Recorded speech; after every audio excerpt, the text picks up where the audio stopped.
All right, hello everyone. So this is the video for chapter 7, lecture 2. So we'll finish that chapter today. So as you guys remember, the last time we went over heat, transfer of heat, right? And that equation that you guys learned, Q is equal to MC delta T. And then we did some calculations with that.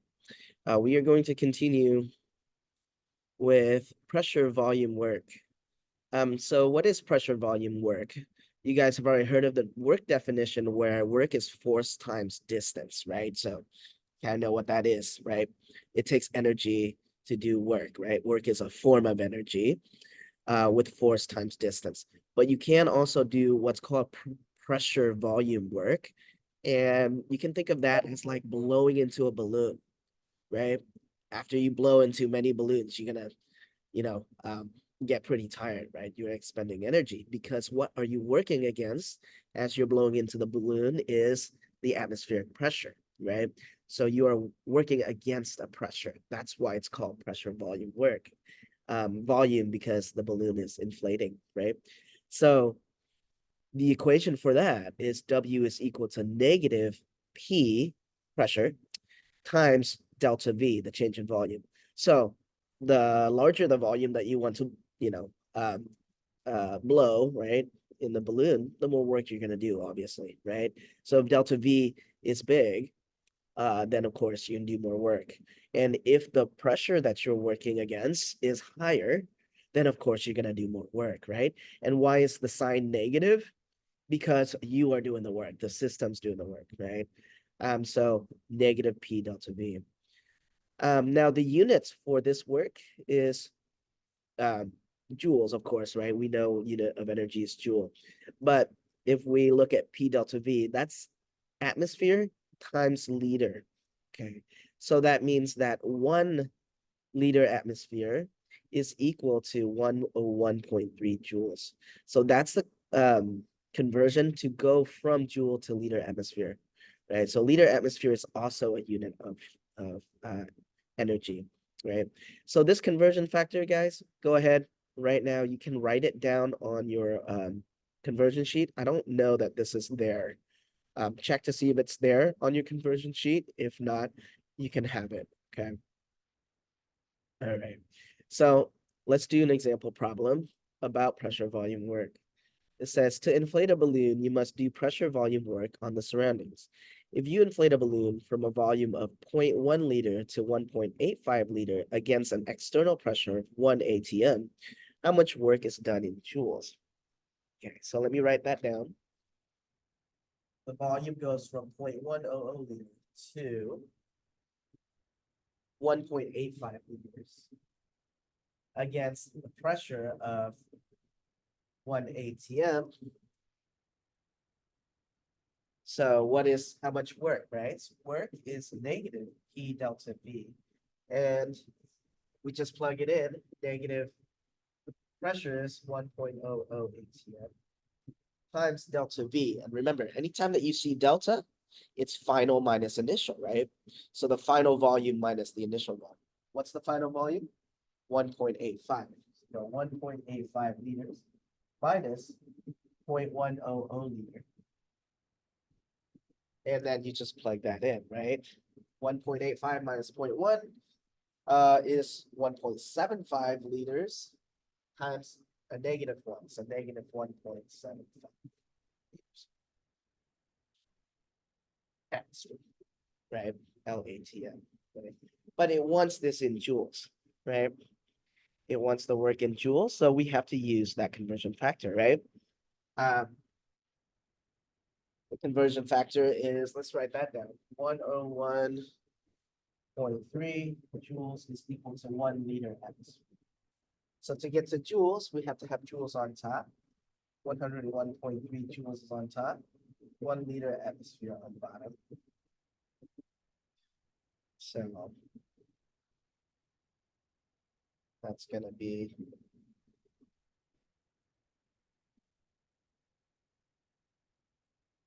negative 177 joules.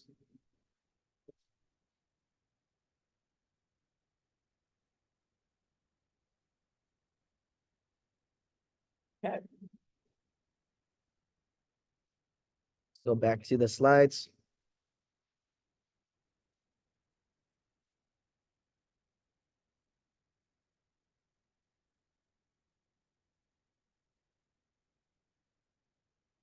Okay, so remember the exchange of energy, right? That's if you want to measure the exchange of energy, you will have to measure both the exchange of heat and the exchange of work, right? That's what we learned in the last chapter, right?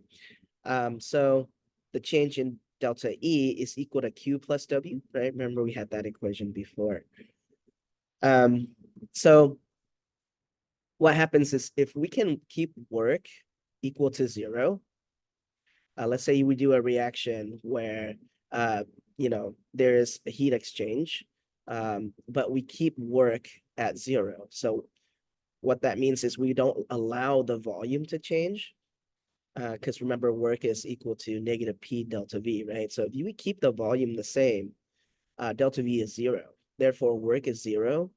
Then we can track the energy change by just measuring the amount of heat that is exchanged. Okay. So this method of measuring that delta E, the change in energy, is called bomb calorimeter. So because you don't allow the volume to change, basically building pressure, and that's why it's called bomb calorimeter. Um, so work, right? Since energy cannot be created or destroyed,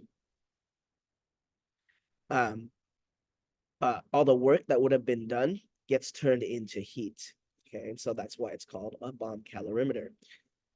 So uh, in general, calorimetry is used to measure thermal energy exchange between reaction and surroundings, and a bomb calorimeter is the instrument in which to measure calorimetry.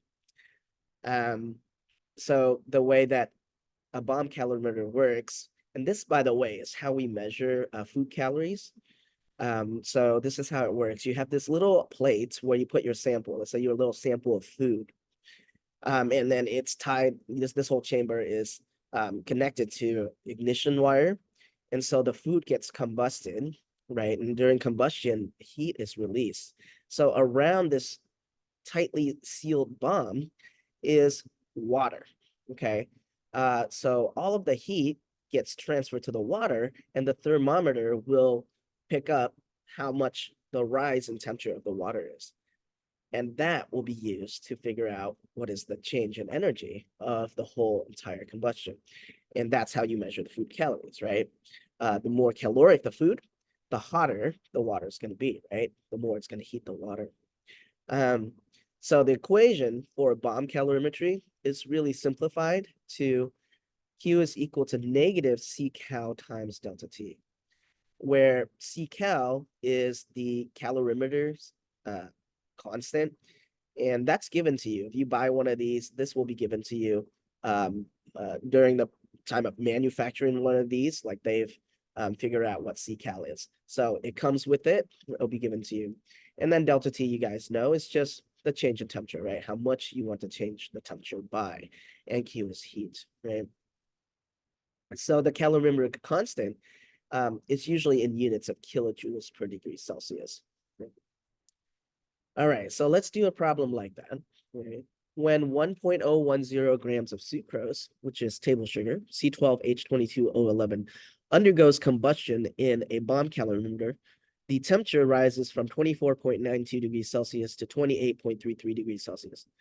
Find the change in energy of the reaction for the combustion of sucrose in kilojoules per mole. The heat capacity of the bomb calorimeter is determined in a separate experiment to be 4.90 kilojoules per degree Celsius. You can ignore the heat capacity of the small sample of sucrose because it's negligible compared to the heat capacity of the calorimeter. Okay, so I'm gonna write the information down, and then we'll solve it.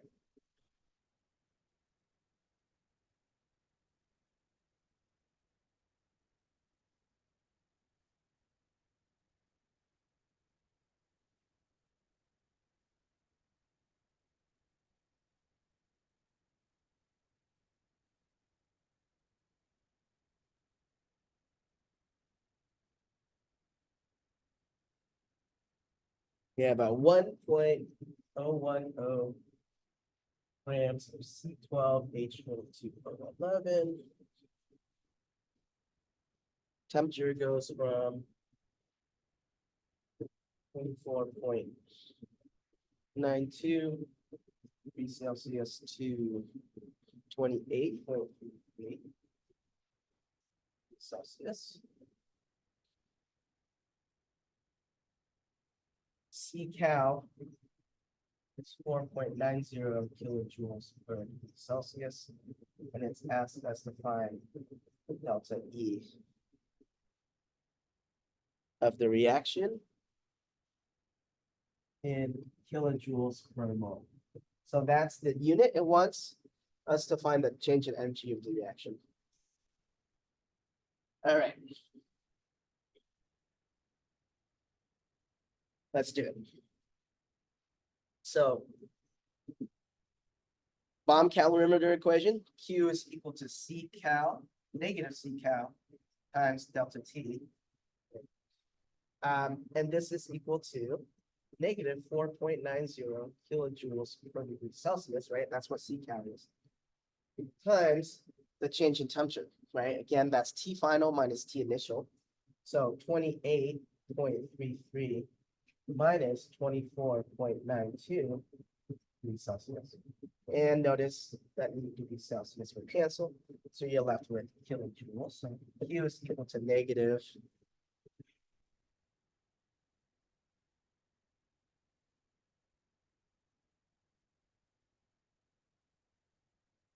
16.71 kilojoules.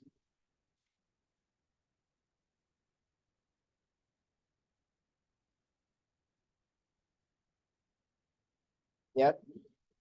And now to figure out change in energy of a reaction, anytime that you see change in energy of the reaction, it always wants it in kilojoules per mole. Right now, we only have kilojoules, so we have to divide by moles. So really what change in energy of the reaction is, you take Q of the reaction and you divide by moles. Okay, so that's anytime that you see that change in energy, you need to take Q and you divide by mole. So we already have Q, but how many moles? Well, we don't have a mole number. We do have a gram number though, right? Because we did burn this much sugar, 1.010 grams. So we can convert that to mole.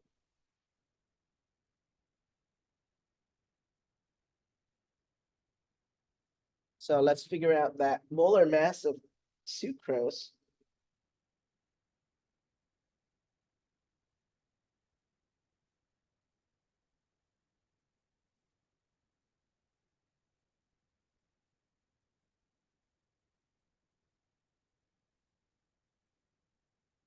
It's 342.30 grams of C12H22O11.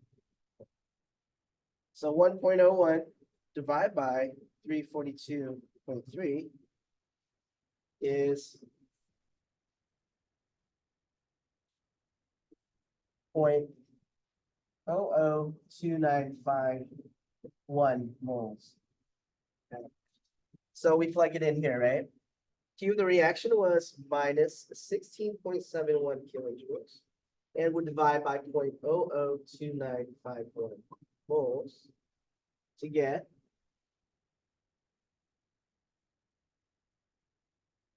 negative 5.66 times 10 to the third kilojoules per mole. Okay. So the energy given off for burning about 1.0 grams of sucrose is 5,660 kilojoules per mole, right? And why is the number negative? Well, because it's an exothermic reaction. Heat is being released here, right? And so that's why you have a negative sign, right? Heat's being given off.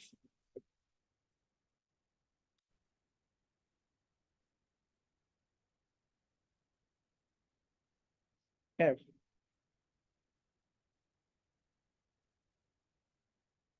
All right, let's talk about enthalpy now. So enthalpy is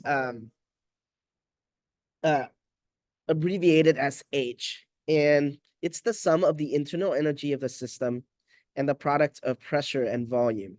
So mathematical statement would be H is equal to E plus PV, right? The internal energy plus pressure times volume. Okay. But it's useless to talk about enthalpy in absolute terms because we're, trying to track change. And so that's why we put a delta in front. We want to know the change in enthalpy of the system. So the enthalpy change delta H is equal to the change in energy plus P delta V at constant pressure. Okay. And remember that work is negative P delta V. So P delta V is negative work. And so at constant pressure, what happens is the enthalpy is just heat. So long story short, all you guys need to know when you hear the word enthalpy is that it's the same thing as heat, as long as you have constant pressure. So you don't have to worry about work, okay? So at constant pressure, enthalpy is just Q of the reaction, right? So usually enthalpy and energy are similar in value. The difference is largest for reactions that produce or use large quantity of gas, right? But that, you know, that is more rare, right? So enthalpy and energy, very similar in value in most cases. And so that's why we talk about enthalpy almost interchangeably as energy change, right? And just like energy change, enthalpy is a state function. Remember what that means? We only care about the final and the initial value. We don't care about the process in between, right? We just need the final and the initial value, and then we can find enthalpy change, regardless of how we get there, right? So when delta H is negative, we call this an exothermic reaction. And when delta H is positive, we call this an endothermic reaction. So let me show you guys how to draw energy diagrams for that, right? We did that in the last lecture a little bit.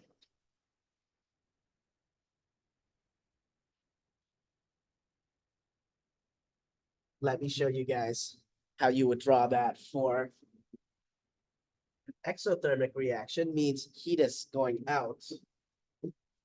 So your reactants will start here, but your products will end lower in energy, right? So this is what we call an exothermic reaction. Okay?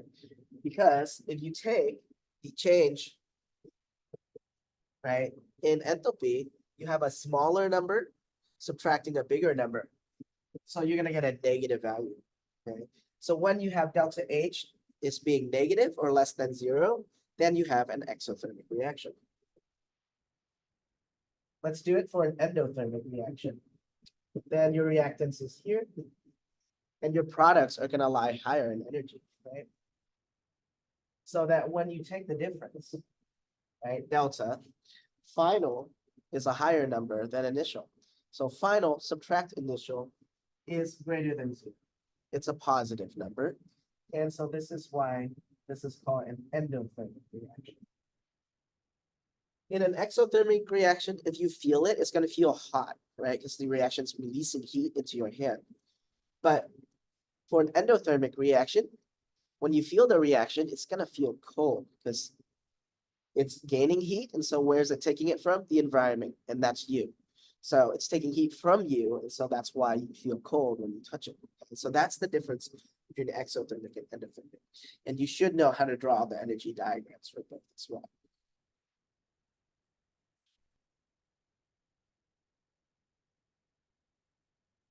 So now, back to when we were talking earlier about the hot packs and cold packs.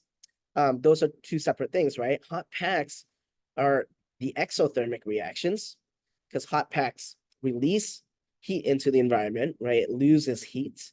And the cold packs absorb heat. And so that's why when you touch it, it's absorbing heat from your body.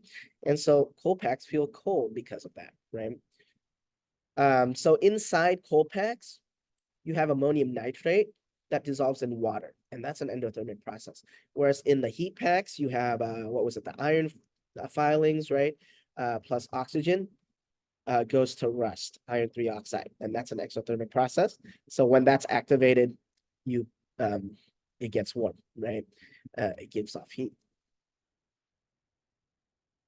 Okay, so in exothermic reactions, what happens? The system loses heat, right? And the way to remember these terms, guys, X, right, means out. Okay, just think about what happens when you, break up with somebody, right? They become your ex, and what happens? They're out of your life, okay? Just remember that, right? X is out. And then En, endothermic, sounds like in, right? That means heat in, okay? So exothermic, heat out, endothermic, heat in. Okay, so in exothermic reaction, the system loses the heat, right? So the surroundings temperature is going to rise because of it. And so, of course, we as people like exothermic reactions because we're the surrounding, right? So we're receiving that heat from the system, from the reaction that is losing the heat. Whereas in endothermic reactions, these reactions gain heat. So they have to take it from somewhere, right? Where? It's the surrounding. So the surroundings temperature is going to drop because of that. And so that's why when you touch a cold pack, it is cold, right? Because it's an endothermic process. All right, so in this example problem, we're going to go through each process and we're going to assign whether it is endothermic or exothermic process and also indicate the sign of delta H. Now, when you do these types of problems, you have to define the system first, right? And I've mentioned that a couple times, but it's important to get your point of reference correctly in order for you to assess where's the heat coming from and where it's going to. So sweat evaporating from the skin. What is the system or what is the process? The process is evaporation, okay? It's not skin, it's not sweat. You want to determine the process or the reaction, right? Which is the sweat evaporating, okay? The whole thing. So the evaporation is the process. We know that evaporation is going from liquid to gas. And going from liquid to gas requires heat, doesn't it? So you have to absorb heat.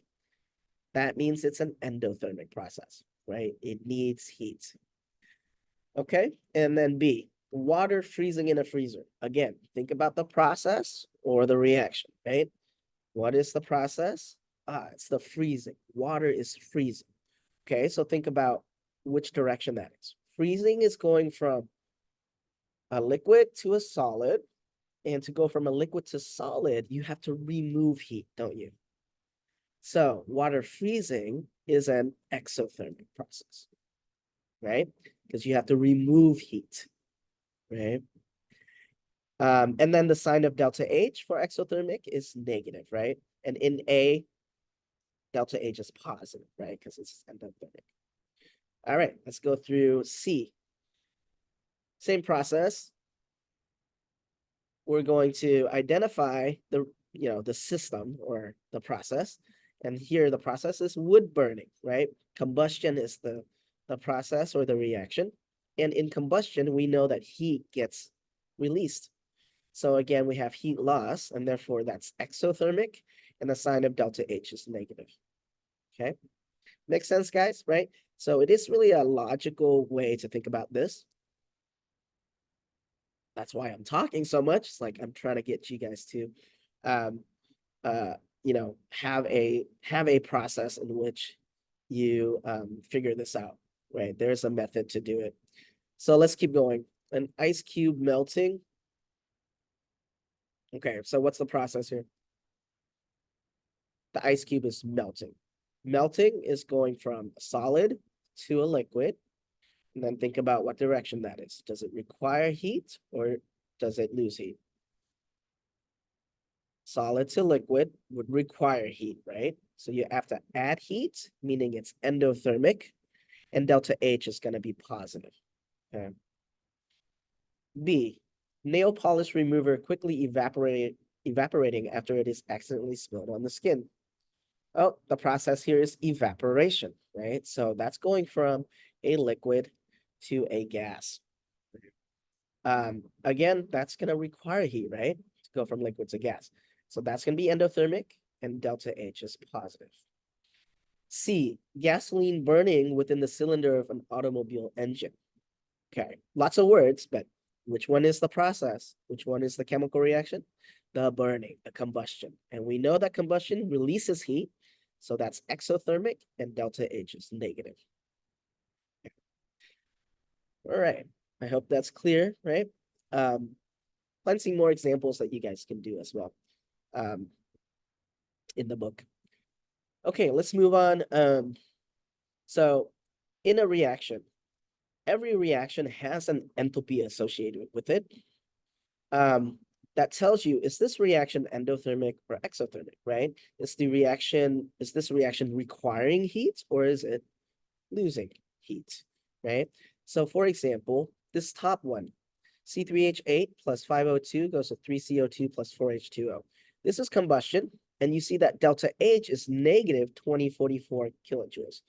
Just as we expect, delta H should be negative because it's an exothermic reaction, right? It gives off heat. And exactly how much heat? Negative 2044 kilojoules. And it scales to this equation as written as well. So what this is saying is 1 mole of propane, C3H8, gives off 2044 kilojoules, right? So you can write this equivalency. 1 mole of C3H8 is equal to negative 2044 kilojoules. You can also write, for every 5 moles of oxygen that's reacted, you also give off negative 2044 kilojoules. Okay, so does this look familiar, guys? The way that we're relating two things with the coefficients in front? It looks like a mole to mole ratio, right? But it's not a mole to mole ratio, it's a mole to kilojoule ratio. It's a mole to energy or a mole to heat ratio. Okay, but you use it in the same way, right? It's allows you to convert between moles and kilojoules. Okay, and so that's now we get back to stoichiometry again, right? Except now we can do stoichiometry involving heat as well, involving delta H. So let's do it for this problem here. An LP gas tank, LP stands for liquid propane, in a home barbecue contains 13.2 kilograms of propane, C3H8. Calculate the heat in kilojoule associated with the complete combustion of all the propane in the tank. And then it gives you the balance equation. And also the enthalpy associated with this written equation, right? So negative 2044 kilojoules, as we saw earlier. All right, so let's write all this on the board and then solve.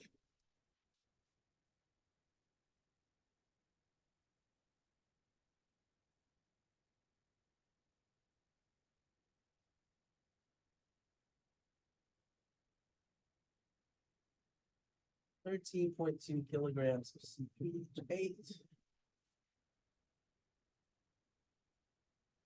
And let's calculate the heat. That's delta H. When the whole tank is burned. Okay, so we use the whole liquid propane tank. How much enthalpy, right? How much heat are we going to get out?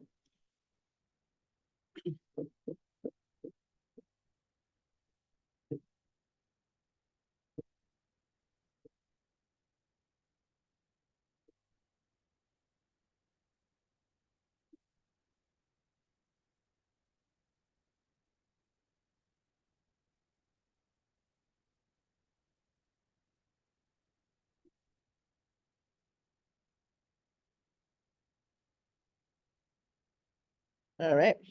So we have 13.2 kilograms of propane, right? To start with. And it's asking us, if we burn all of this, how much heat are we going to evolve? Well, we know that for every 1 mole of propane, we get off this much heat, right? So how much would we give off with the whole tank? Well, stoichiometry problem, right? So let's write our plan. We start with kilograms of C3H8. Go to the base unit, right? Because we know we want to eventually convert this to moles. So we need grams C3H8 so that we can get moles of C3H8. Okay. Now at this point, right, in your roadmap, normally it would be mole A to mole B, right? Use the mole to mole ratio. But here we're not talking about something else. We're being asked for kilojoule.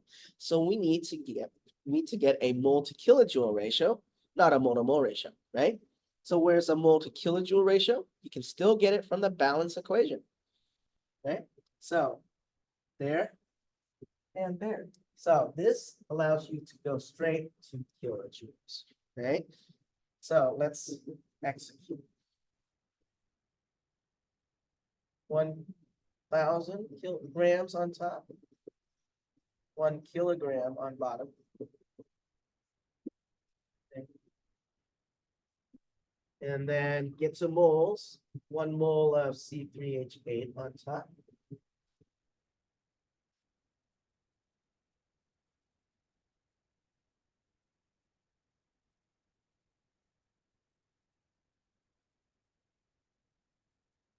.09 grams of C3H8.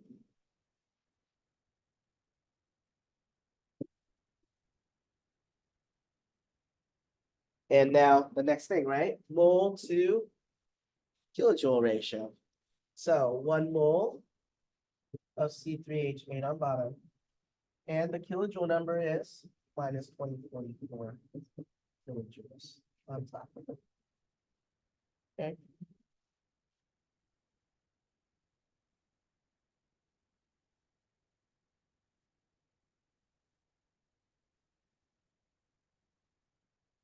Negative 6.12 times 10 to the fourth kilojoule. Okay. Why negative? From there, right? And so because it is asking, right, how much heat is being evolved? So of course your answer is going to be negative because it's giving off the heat, right? So here the kind of sign conventions are important too. So if you just put positive 6.12, that would not be the right answer, right? And you get a point knocked off, right? So make sure you also pay attention to the sign convention, right?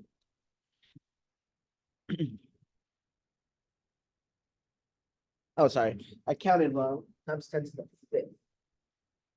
I just looked at my calculator wrong. Yep. So negative 6.12 times 10 to the fifth kilojoules.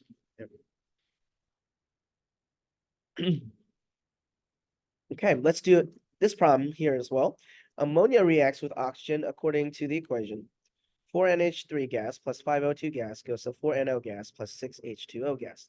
The enthalpy of the reaction is negative 906 kilojoules. Calculate the heat in kilojoules associated with the complete reaction of 155 grams of NH3.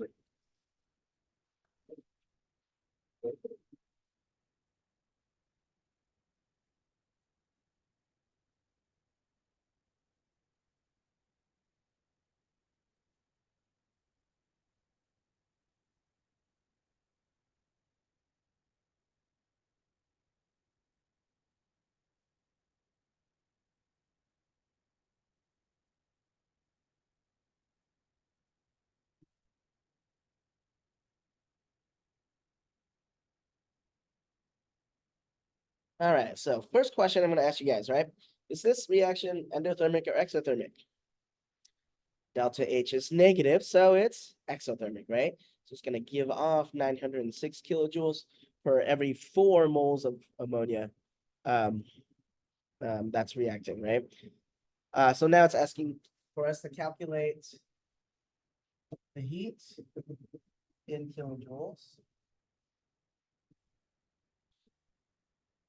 when 155 grams of NH3 reacts.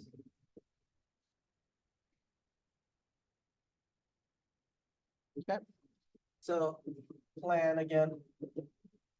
Right, we have grams of NH3, which of course we can convert to moles of NH3. And then for moles of NH3, we can get to kilojoule, right? Instead of going to mole ratio, now we just go mole straight to heat, which we have, okay? So quite easy. It's actually the easiest stoichiometry, shortest one too, right? That you can do. 155 grams. You know. Right. So 155 grams of NH3 gets a mole. So 1 mole of NH3 on top. And that's 17 something. 17.03 grams of NH3 bottom. All right. And now, right? Normally here would be monomole ratio, but it's asking for kilojoules. So again, it's still from the balance equation. You don't need to look anywhere else for this. There's 4 moles of NH3 right there, right? Which needs to go on bottom. And then the heat needs to go on top, kilojoules. Find kilojoule. Where is it? Negative 906 kilojoules.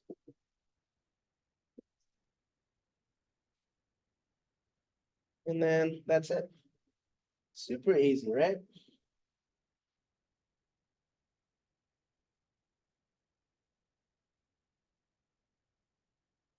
Got negative 2.06 times 10 to the third kilojoules.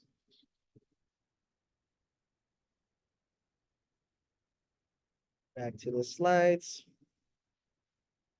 Okay, and there's more practice here that you guys can do as well.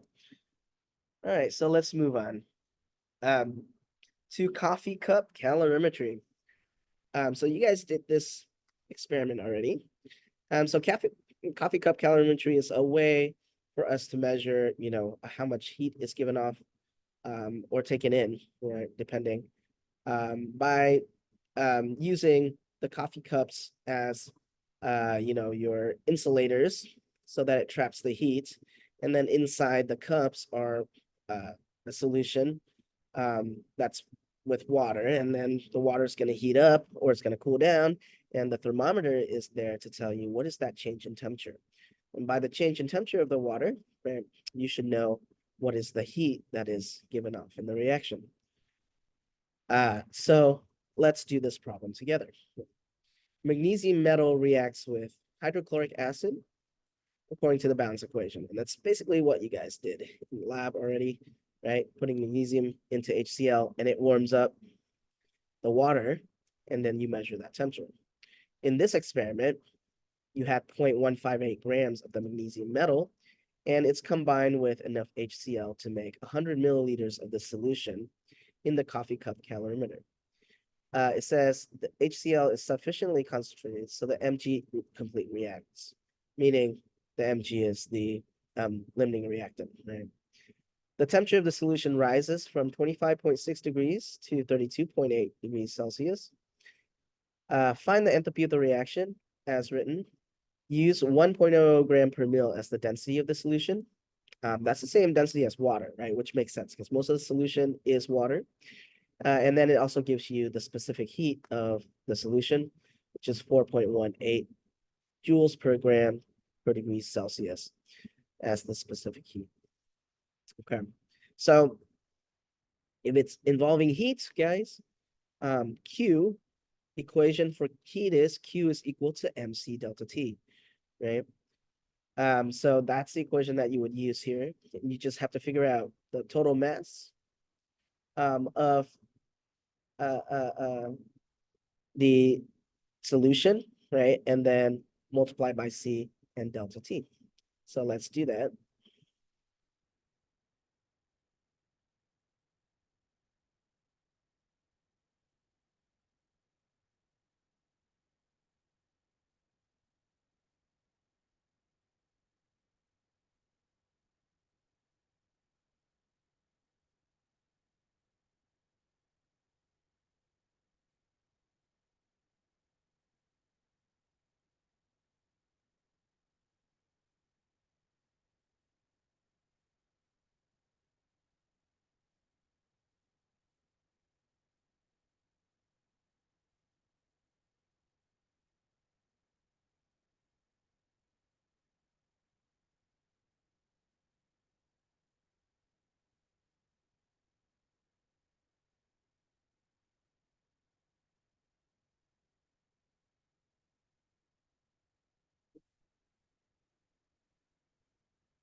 Alrighty, so let's solve this.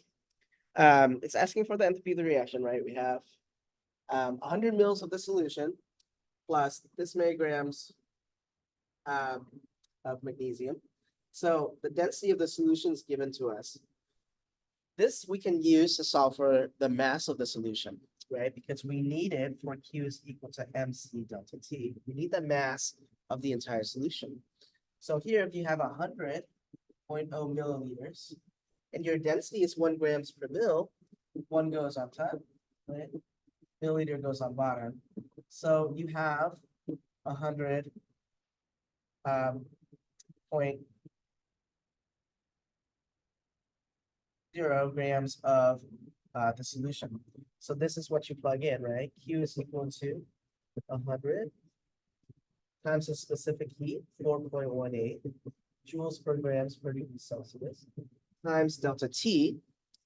Delta T is final minus initial. So it went up to 32.8 from 25.6 degrees Celsius. Okay, it's final minus initial. Celsius cancel, grams cancels. Q is equal to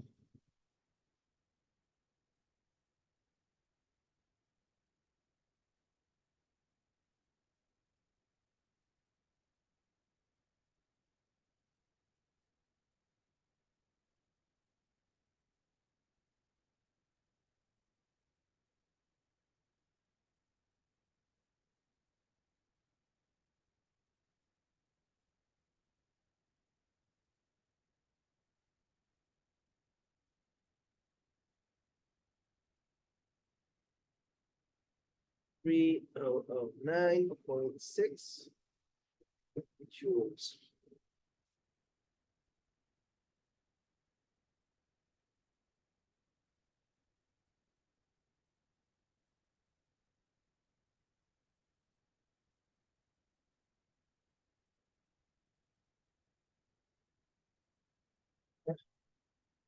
Also, we got a negative sign here because we're talking about an exothermic reaction, right?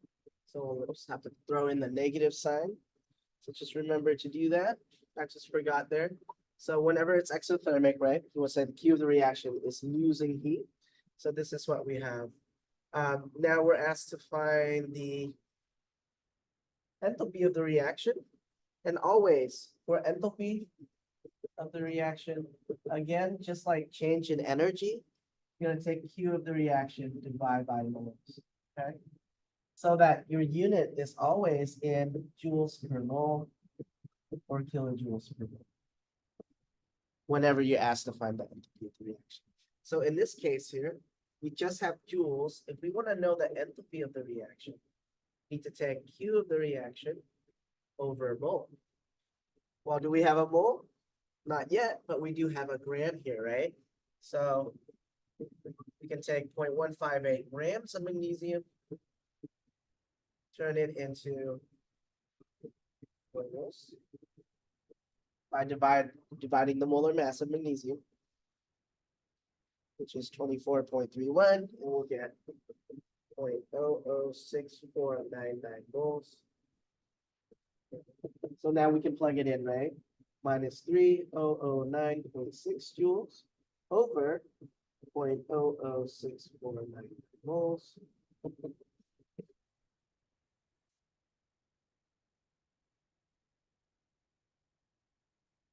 And we get negative 4.63 times 10 to the 5th joules. Or if you want it in kilojoules, you just divide by 1,000. And you get negative 463 kilojoules. So depending on what units you're asked, either joules or kilojoules, and that's per mole. Joules per mole, kilojoules per mole.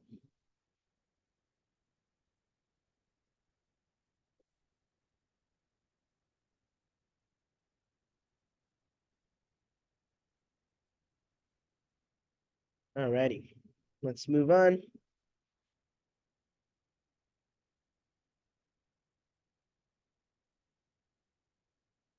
Okay. So we're going to talk about how the enthalpy of the reaction or the heat of the reaction is affected by uh, the quantities of the reaction, right? So relationships involving the enthalpy of the reaction.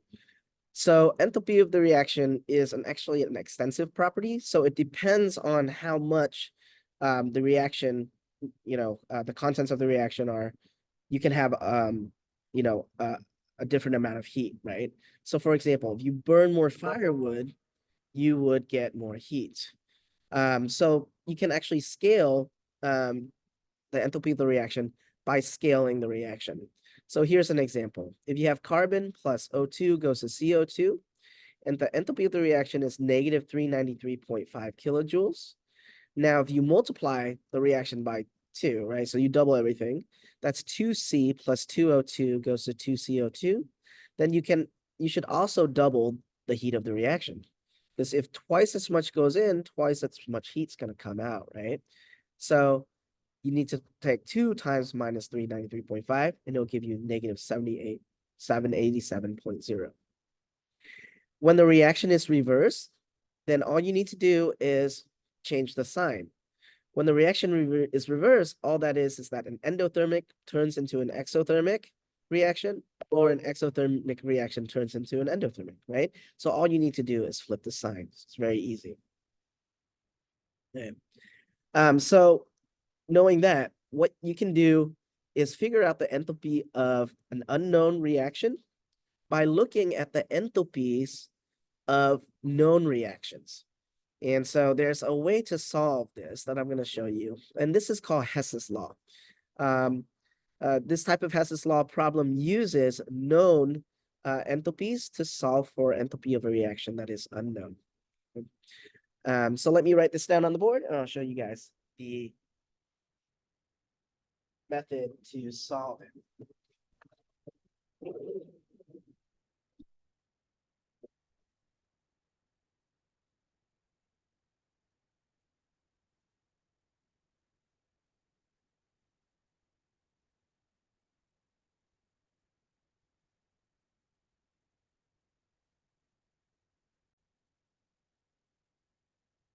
Okay, so I've rewritten what was there. Our target equation is this, and here are our 3 known ones. So the strategy for solving a problem like this, when we're asked what is the enthalpy of the reaction of the target, you're going to take the knowns and you're going to manipulate them somehow so that when you add all 3 of them up, it is equal to the target. So the way to do this is notice, okay, what do I have on the left and the right side as my reactants and products? Well, in the target equation, C3H8 is on the right side. So I need to find the equation where we have C3H8. Oh, that's equation 1. And I see that the C3H8 should be on the right side. And so that means I need to flip or reverse 1. Okay. So all I'm going to do is reverse 1. So it'll be 3CO2 plus 4H2O goes to C3H8 plus 5O2. And because I reverse 1, I also have to reverse the sign here, right? It was negative 2043, so now it becomes positive 2043, right? All right, so what else can I do? All right, I noticed that, oh, carbon is on the left side of my target. Oh, equation 2 here has carbon on the left side as well, which is great. But it only has 1 carbon, and in my target, it has 3. So that means I need to multiply by 3 equation 2. So 3 carbon plus 3O2 goes to 3CO2. Okay. And that means I also have to multiply 3 to the enthalpy. So what is that? 3 times 393.5 negative, so negative 1180.5 kilojoules.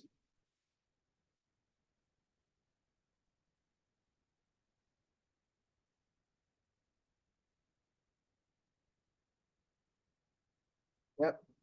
All right. And let's see what else. Ah, the H2. So I see 4H2 on the left side. And in equation C, I see 2H2 on the left side. So what if I multiply times 2 to equation 3? Now be 4H2 plus 2O2 goes to 4H2O. That means I'll have to also multiply delta H by 2.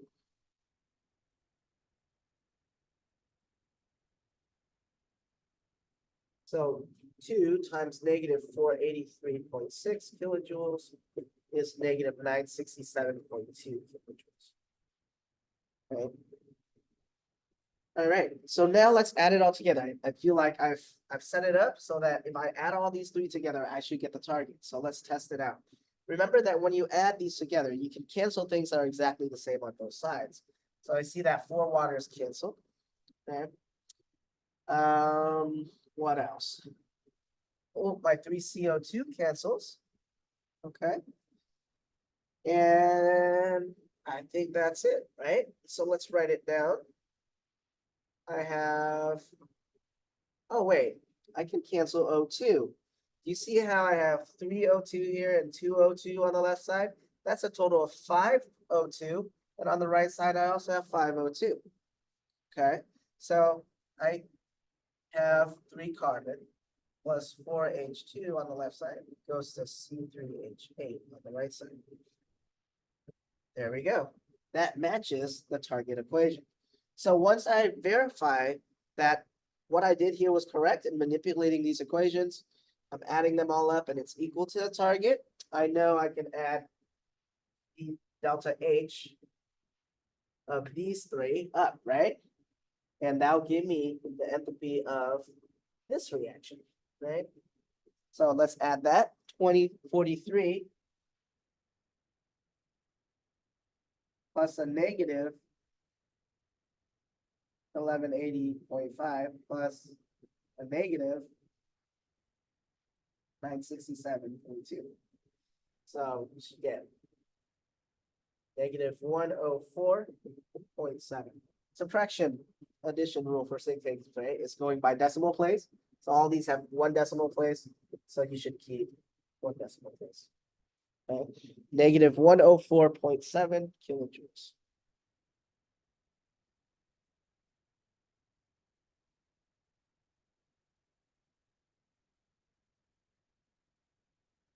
Okay.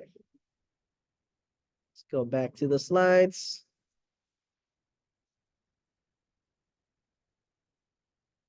Okay, wonderful.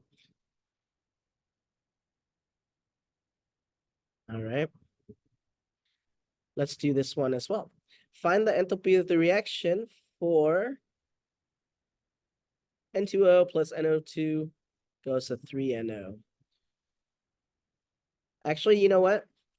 I'm gonna give you guys this as an extra credit problem. So if you guys can solve this on your own and bring it to me, the next time you see me, I will give you extra credit. You got it right, okay? So that'll give you incentive to keep practicing. So these types of problems, you just have to practice. It's not hard. You just have to get used to like manipulating these equations, right? So here's another one as well for you to practice. Okay. Let's talk about standard conditions now. Okay. So standard conditions are set so that we are able to compare things fairly. So we call these standard states. If something's in the standard state for a gas, it would be 1 atmosphere pressure, 1 atmosphere of pressure. For a pure solid or liquid in its most stable form at exactly 1 atm.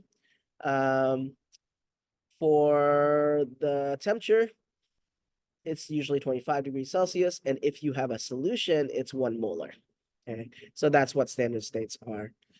So when you look at the back of your book to find these enthalpies, these delta H, they're always at standard state because,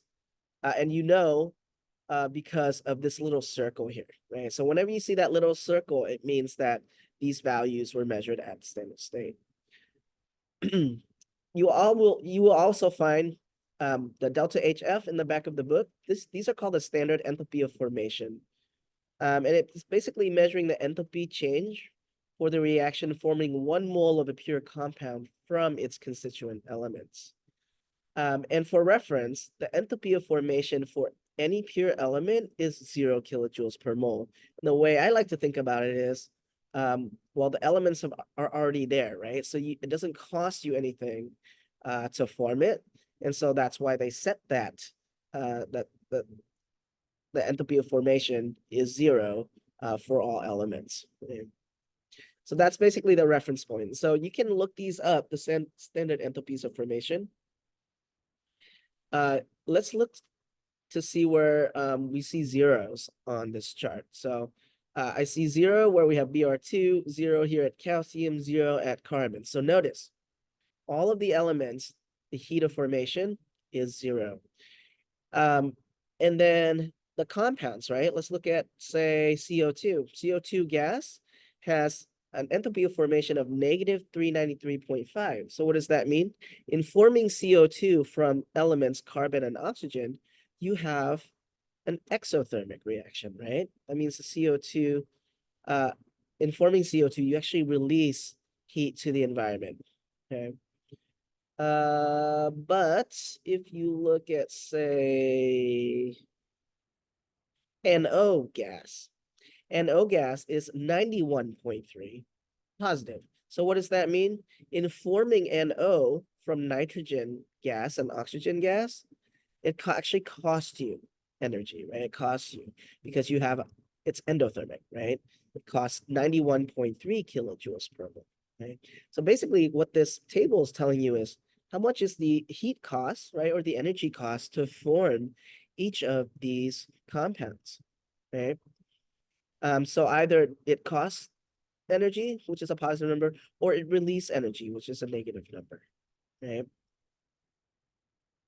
So energy in or energy out, right?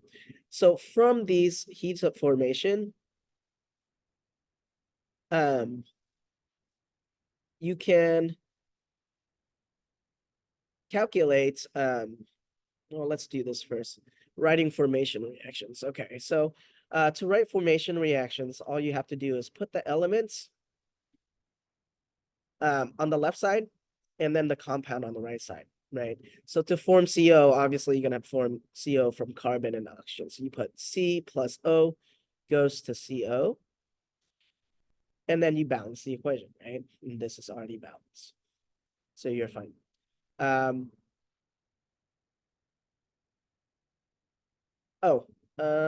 Wait. O has to be O2 because it's diatomic, right? So you go C plus O2 goes to CO. And so now you have to balance the equation by putting 1/2 in front of O2. Okay. So it becomes C plus 1/2 O2 goes to CO. Now, when you're doing balancing for the formation reactions, you do not have to have whole numbers. In fact, you should not have whole numbers. The stipulation is that you must be forming 1 mole of the product. So this coefficient should always be 1. So don't worry about getting rid of that fraction, okay?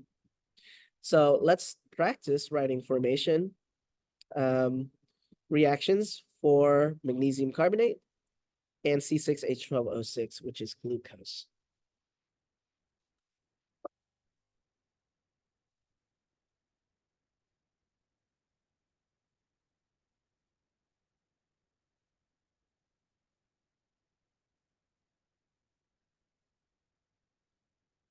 All right, so hey, 1, 2, 3, B, C6, H12O6.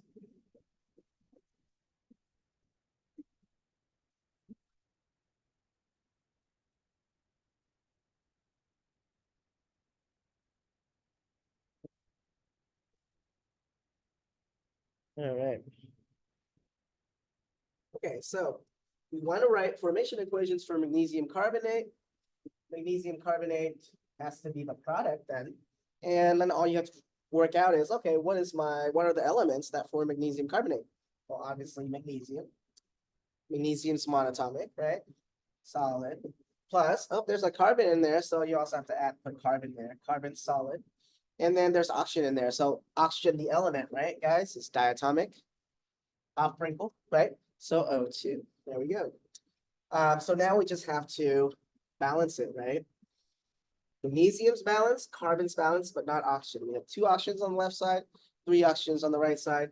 So X here, so 2X is equal to 3. X is 3/2. Okay. There we go. So put 3/2 in front of O2. Everybody's balanced, right? And so that would be the formation equation for magnesium carbonate. Okay?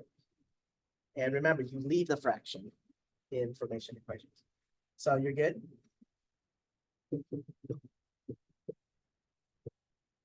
Right, let's do B. You're going to form glucose, C6H12O6, from the elements. So there's carbon in there, so I must be carbon, plus hydrogen. Hydrogen is diatomic, so H2. And oxygen. Oxygen is also diatomic, right? So O2 gas. And then you balance the equation. There should be 6 carbons. Put a 6 here. There are 12 hydrogens on the right side, but only 2 here. So 6 as well. And then there are 6 oxygens. So you should put 3. Okay. Super easy, right? To write formation equations. Okay.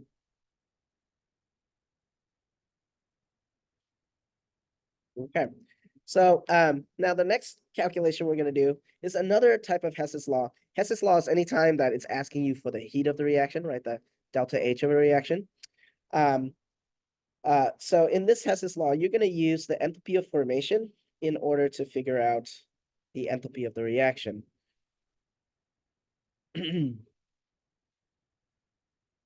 So let's do it for this equation here. Let me write it down, and then we'll do it together.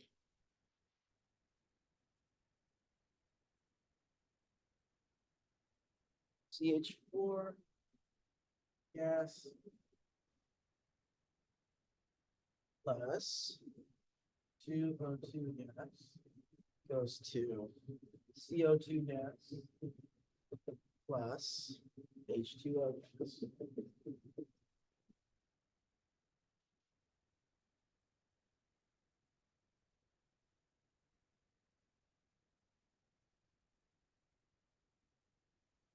All right, and I'm going to grab the numbers too. So we need the enthalpy of formations here.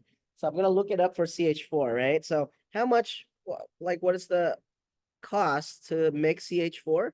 Oh, it's not a cost. You actually release energy. See, CH4 gas is negative 74.6. And all these numbers are kilojoules per mole, right? So make note of that.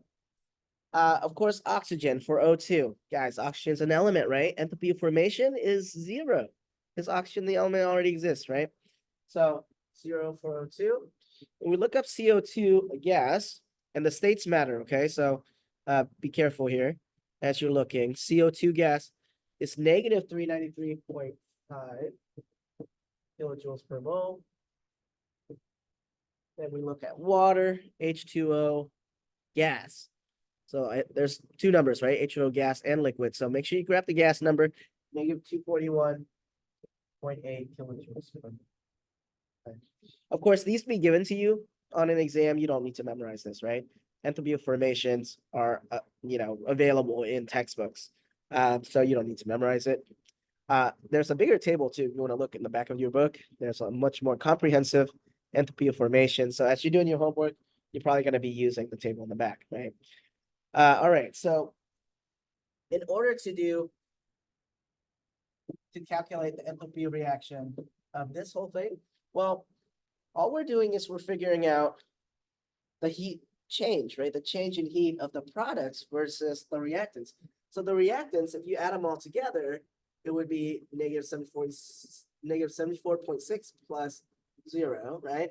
And then the products would be these numbers. So enthalpy of the reaction is just products, sum of the products, minus sum of the reactants, just final minus initial, okay? But you also have to multiply by the mole numbers, right? And so what would that look like? 1 mole of CO2 plus 1 mole of H2O,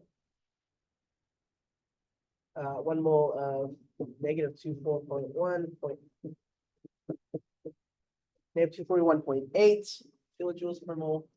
Okay. And then you subtract this 1 mole times negative 74.6 kilojoules per mole plus 0, right? You take products minus reactants. Okay. So what do we get?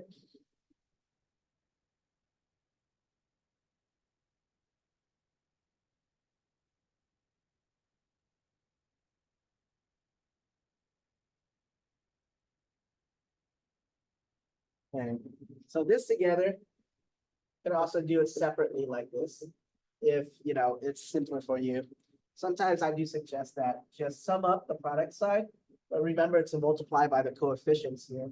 But since they're just one, right? In this case, you just have this, and then over here is just negative 74.6. So you take products minus reactants, that's negative 635.3 minus a negative 74.6. So you're actually adding here, right? Get negative 560.7 kilojoules. Okay.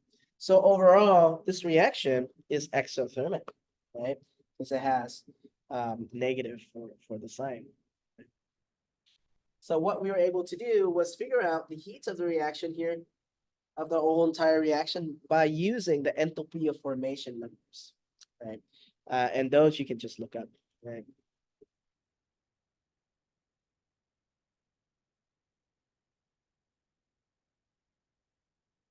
All right, let's do it for this reaction. 4NH3 gas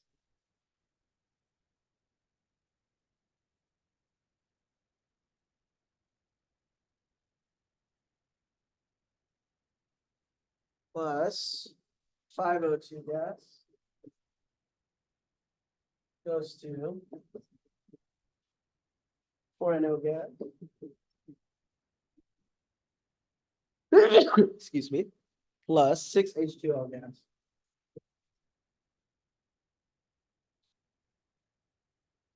All right. So again, get the enthalpy formation numbers up there.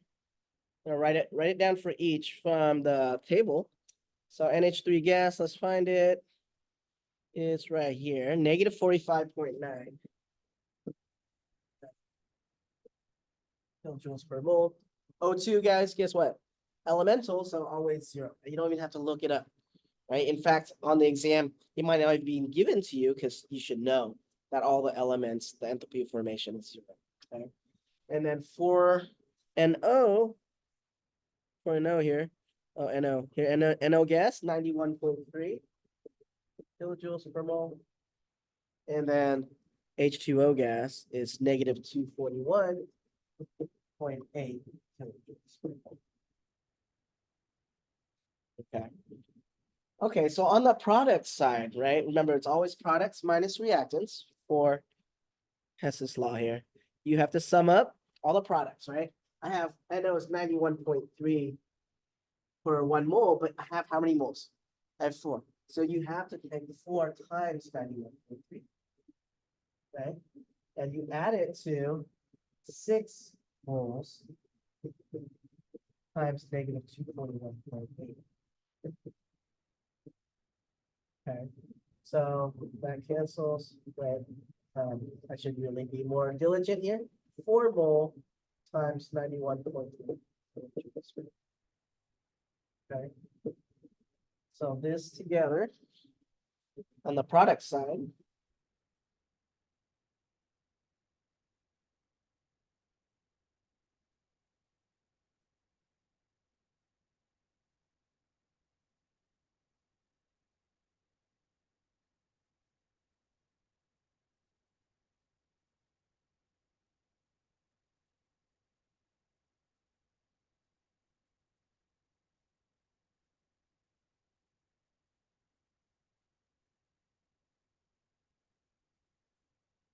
Okay, yeah. Should be doing this with me too, right? So 4 times this, then 6 times this one, right? Negative, and then you add them together, right? On this side, that's 0, so we don't have to worry about it. Here it's 4 mole times negative 45.9. 4 cancels, and we'll have negative 183.6. All right, so the enthalpy of the reaction, right, guys? It's always products minus reactants. You're going to take 1080, negative 1085 kilojoules minus and minus 183.6. So what is that equal to?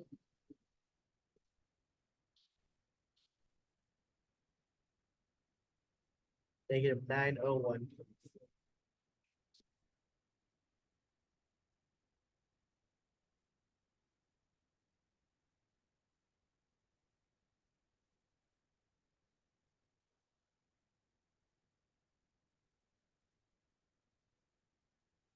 Yep. Very good. All right. So again, these numbers I'm always going to give to you guys, right? And you just, take those numbers, multiply by the moles, right? The coefficients in front, right? And then do products minus reactants. And that's all there is to it. All right, let's do this problem together. A city of 100,000 people uses approximately 1.0 times 10 to the 11 kilojoule of energy per day. Suppose all of that energy comes from the combustion of liquid octane to form gaseous water and gaseous carbon dioxide. Use the standard enthalpies of formation to calculate the enthalpy of the reaction for the combustion of octane, and then determine the number of kilograms of octane necessary to provide this amount of energy. Oh, I love this. We're combining Hess's law and also stoichiometry here in our last problem. Okay, well, let me write it down and then we'll solve it together.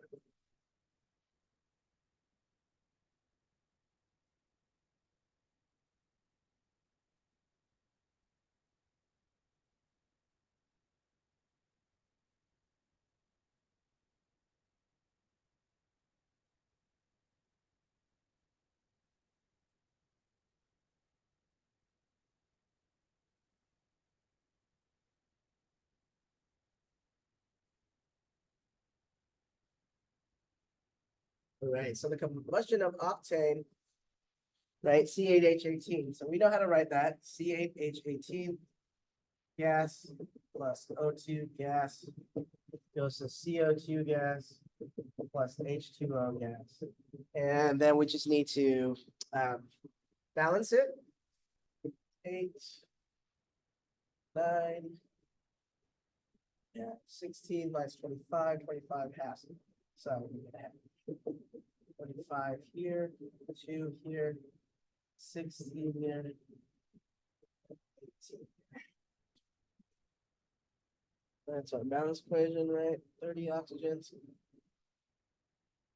50 oxygens. It's 32 plus 18. Yep. 36 hydrogens, 16 carbons. All right. And then I'll write the standard. So this is what I got so far, right? 100,000 people use this much energy. Okay. We need to figure out what is the enthalpy of the reaction here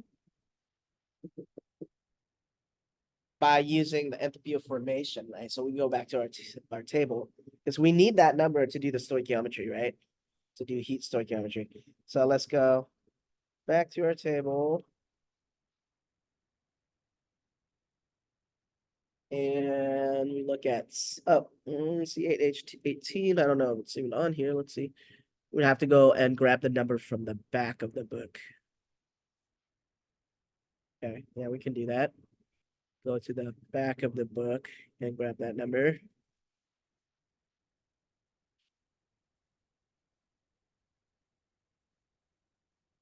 It's negative 250.1 kilojoules per mole. Again, oxygen gas, elemental, right? So that's 0. CO2 gas is negative 3.5 kilojoules per mole. And then water gas, kept seeing that number, negative 241 0.8 kilojoules per mole. Okay. So the enthalpy of the reaction, products minus reactants, right? So products, we're gonna have to take 16 times minus 393.5 kilojoules per mole. Add it to 18, that's moles, right? Mole cancels here. Times negative 241.8 kilojoules per mole. So together, this is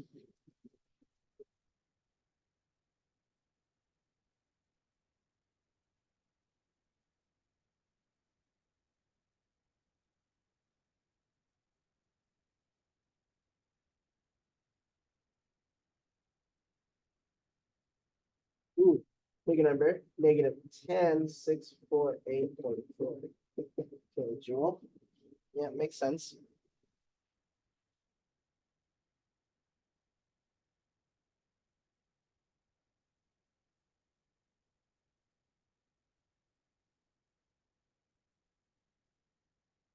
Okay, and then on the reactant side, well, that's 0. We have 2 mole times negative 250.1 kilojoules. Mole cancels. Negative 500.2 kilojoules. So the enthalpy of the reaction is products minus reactant. So minus a negative 500.2 kilojoules.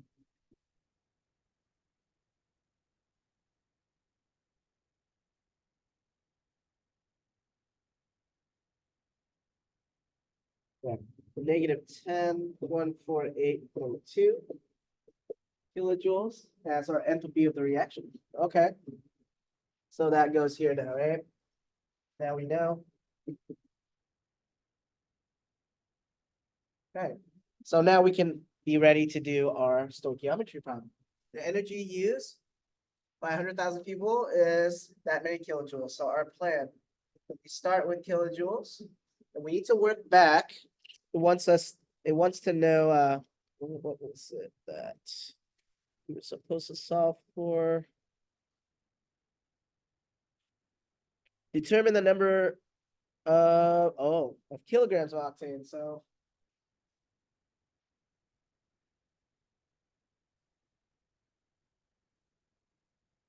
kilograms is used to produce that much energy, right? So we need to back calculate to see how much octane was burned, basically.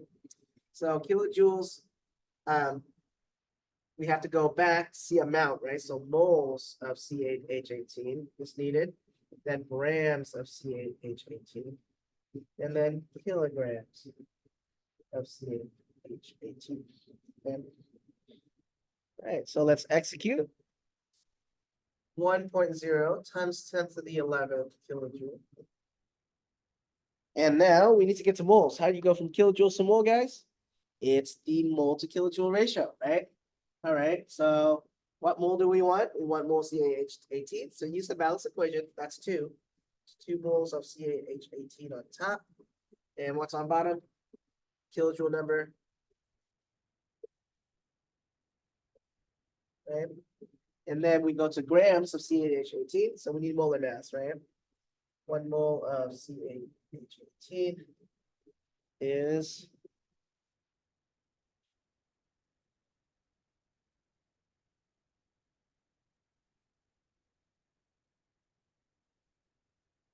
114.22 grams of CaH18. And then to kilograms, so 1,000 grams of CaH18 at the bottom, and 1 mole of CaH18.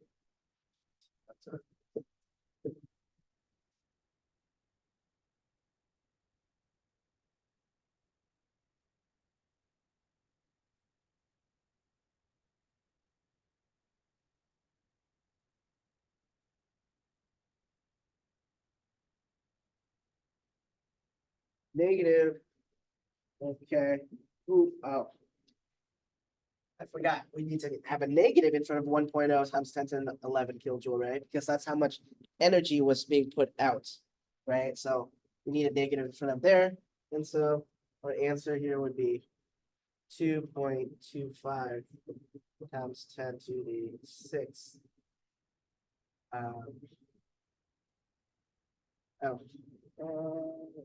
Kilograms, sorry. Kilograms. Kilograms.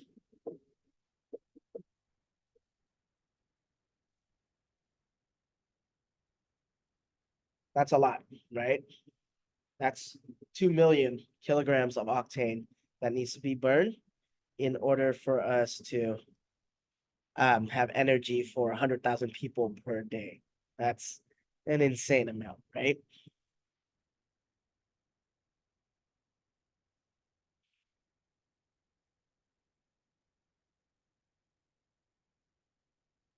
Okay, so that's it, guys, for chapter 7.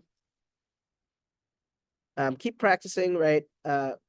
This chapter is a lot of math, right? And so just make sure that brush up on your algebra and get help if you need. Okay. I'll see you guys next time for chapter 8.